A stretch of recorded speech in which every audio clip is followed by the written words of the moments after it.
Ladies and gentlemen, hello, welcome back to looking at another Nerf blaster on my channel. My name is Luke Triton and today we are covering the Zombie Strike Scravenger. This is a very unique blaster and I was very excited to get this.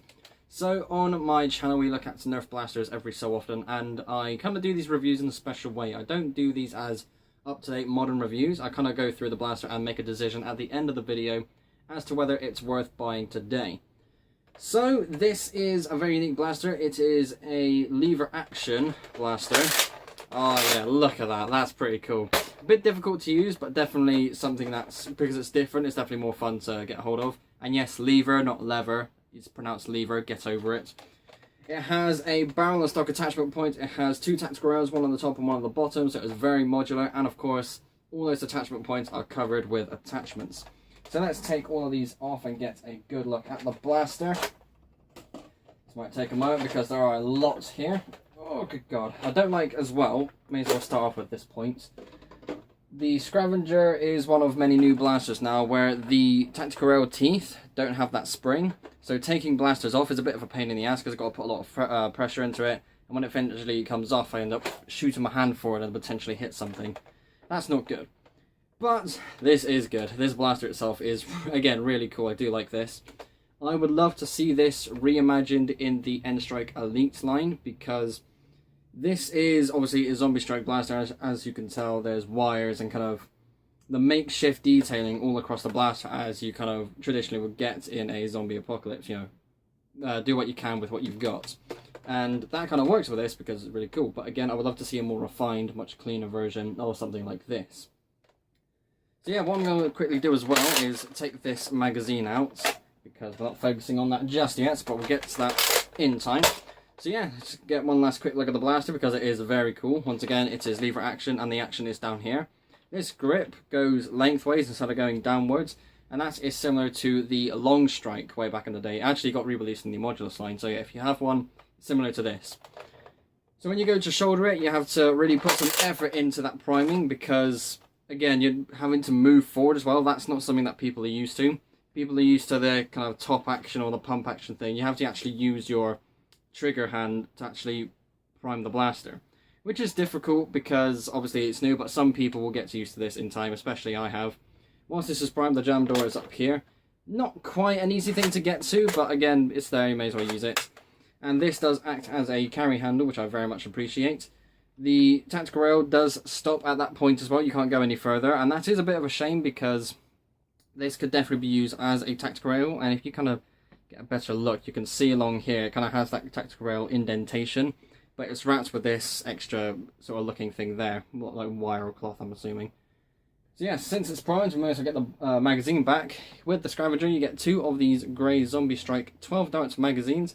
The Zombie Strike magazines have these special detailings on them, and I think that's really cool. Breaks up the blandness of the magazine and gives it a bit more character, more theme to it. Inserted there, and of course, prime it back, ready to go.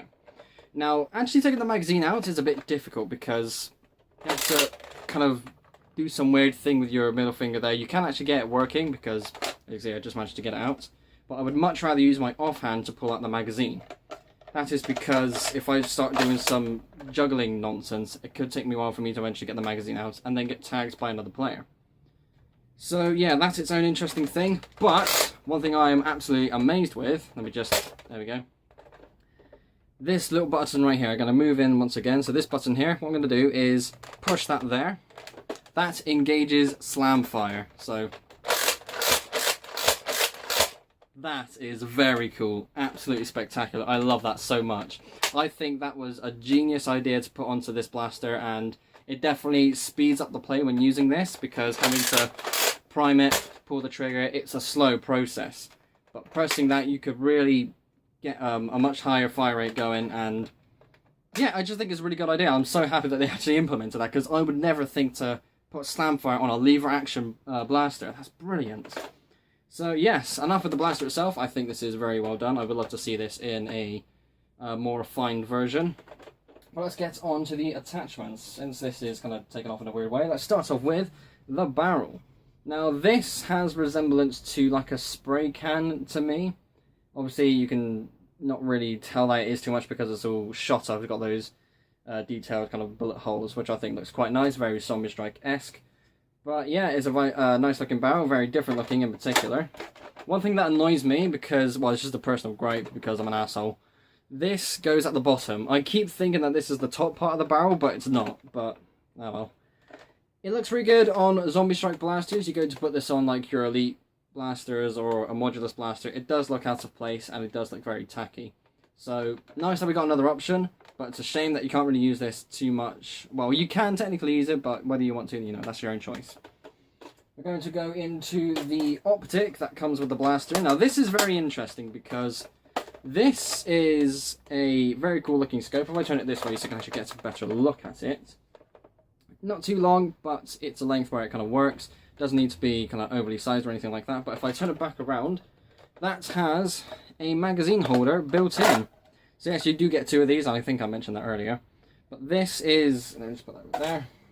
Its own, oh, things falling up. Okay, don't fall over. So yeah, that's its own magazine holder, and I think that's interesting to say the least. I think it's nice to see some attachments that hold magazines, like the magazine attachment holder itself. You get some stocks that can hold a magazine, so I think that's pretty cool. To see something like this, that's interesting. I don't think having it with an optic was a good idea. Well, actually, it could have been one of the better ideas, but then again, you probably could play around with other attachments, see what comes up. But the problem is, if you wanted to have a magazine in here and use this on any other blaster, it might not work. So far, we have 2 of the 4 attachments that kind of have a recurring theme to this blaster specifically, and that is a bit of a problem. One attachment that is going to be its own problem is the light that comes with it. There we go, get that on because the teeth don't bounce anymore. So this is a kind of screwdriver head that was turned into a light, and I think real life ingenuity would be really cool. I'd love to see that. That's the switch there on the side, and of course it is a very weak light. Well, it looks quite bright on camera, of course, but in real life it's dim, of course, legal reasons. But as I go to do that again, it's green. I like how it's a different colour instead of just the white light, and it's not kind of, oh, I don't know what I'm saying, but it's nice different, you know? Nice to have a different option, and yeah. Let's move on before I start choking on my words, for goodness sakes. Now, this is the stock, and I think this is a brilliant, brilliant stock.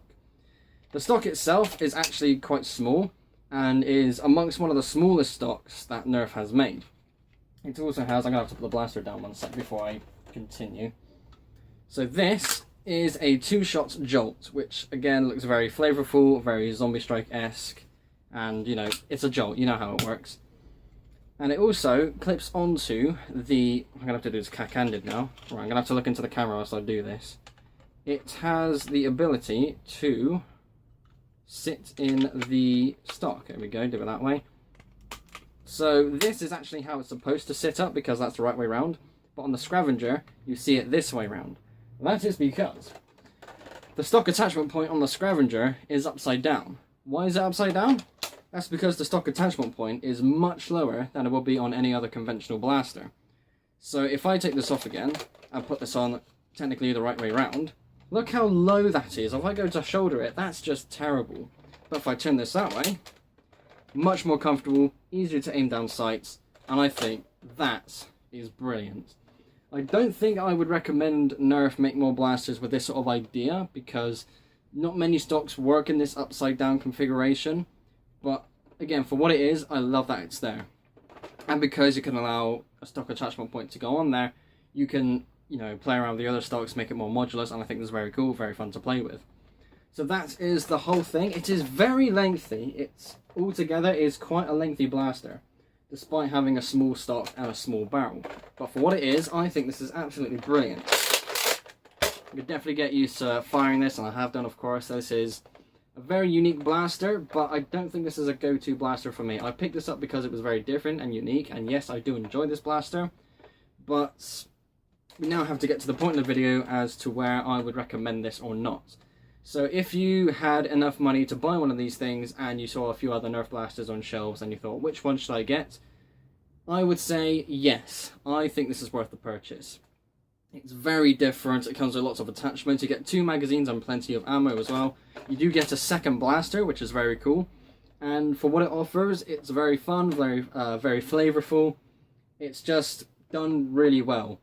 But because it's lever action and because it's Zombie Strike themed, it's not comparable to other blasters, if you kind of know what I mean by that. So if you had a Strife, for example, the Strife is a popular blaster, everybody loves it, everybody knows it, and they will most likely go to that blaster instead of this one, even if they had no attachments. Because it's such a good blaster on its own, it can go for that. Something like the Demolisher, or I don't know, the Mediator, something like that, I don't know. But this is, it's odd. I still think this is worth the purchase, but I don't see this as a go-to blaster for many people. So that is my thoughts and opinions on the Zombie Strike Scravenger. It is a very unique blaster, very fun to play with. 4 attachments, which makes it very tactical, and of course all those attachment points makes it very fun, makes it very modular. Ladies and gentlemen, I hope this has helped in your purchase decision. Thank you all ever so much for watching. Be sure to like and subscribe if you haven't already. I will see you all in the next episode. Bye.